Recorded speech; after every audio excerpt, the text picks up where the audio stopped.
NPMA 1A 240021 dari kelompok 2. Governansi digital membahas secara komprehensif mengenai governansi digital, yaitu suatu pendekatan tata kelola pemerintah yang berbasis teknologi, informasi, dan komunikasi atau TIK guna meningkatkan efektivitas, efisiensi, transparansi, dan partisipasi dalam pelayanan publik.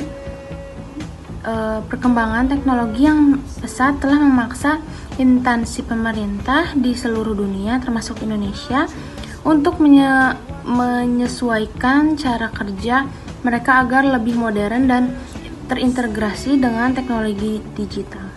Perkenalkan, nama saya Suci Nur Halimah, NPMA 1A240010. Di sini saya akan menjelaskan tentang latar belakang dari governansi digital. Transformasi digital dalam pemerintahan merupakan kebutuhan mendesak karena masyarakat kini menuntut layanan publik yang lebih cepat, transparan, dan akuntabel. Governansi digital hadir sebagai solusi inovatif yang tidak hanya mencakup digitalisasi dokumen dan layanan, tetapi juga perubahan sistemik dalam proses pengambilan keputusan dan pengelolaan informasi. Ini bertujuan untuk yang pertama, memberikan pemahaman mendalam mengenai konsep governansi digital. Yang kedua, mengkaji implementasi dan kebijakan terkait governansi digital di Indonesia. Yang ketiga, mengidentifikasi berbagai tantangan serta memberikan rekomendasi strategis untuk pengembangannya. Pengertian dan konsep governansi digital. Governansi digital adalah proses pengelolaan pemerintahan dengan menggunakan TIK untuk menciptakan sistem terbuka, partisipatif, dan responsif. Berbeda dari governansi konvensional, pendekatan digital menekankan menggunakan data real-time, transparansi informasi publik, keterlibatan warga secara daring, dan menyederhanakan proses birokrasi.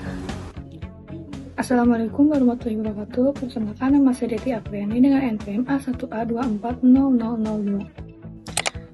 Pilar dan komponen informasi digital. Terdapat 5 pilar utama dalam pengembangan informasi digital. 1. Infrastruktur teknologi meliputi jaringan internet, pusat data dan keamanan siber yang harus tersedia hingga daerah terpencil.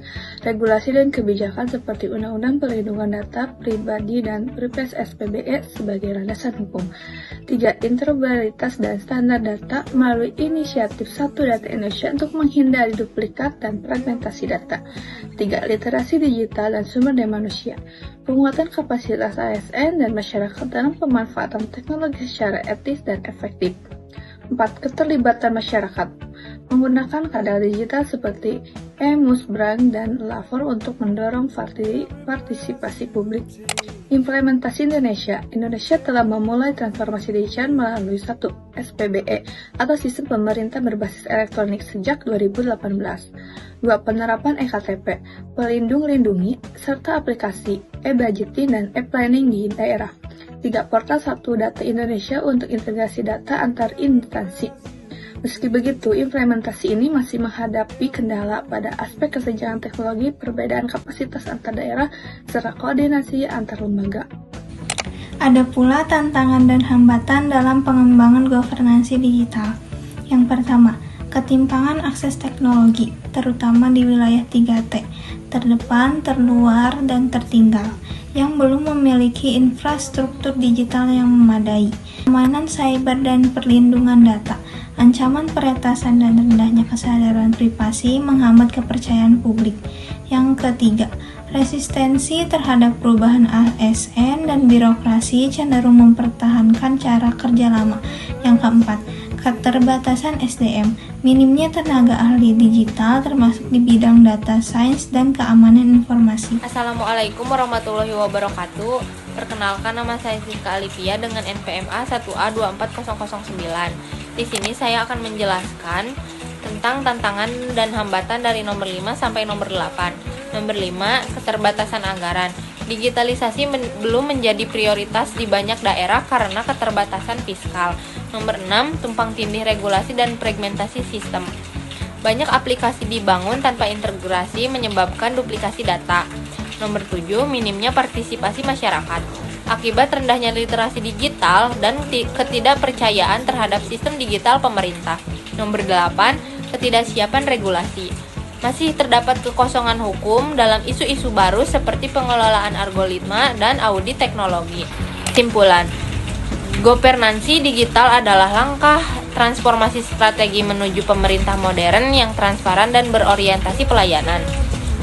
Meski Indonesia telah menunjukkan kemajuan melalui regulasi dan inovasi layanan digital, tantangan struktural dan kultural masih membayangi proses ini.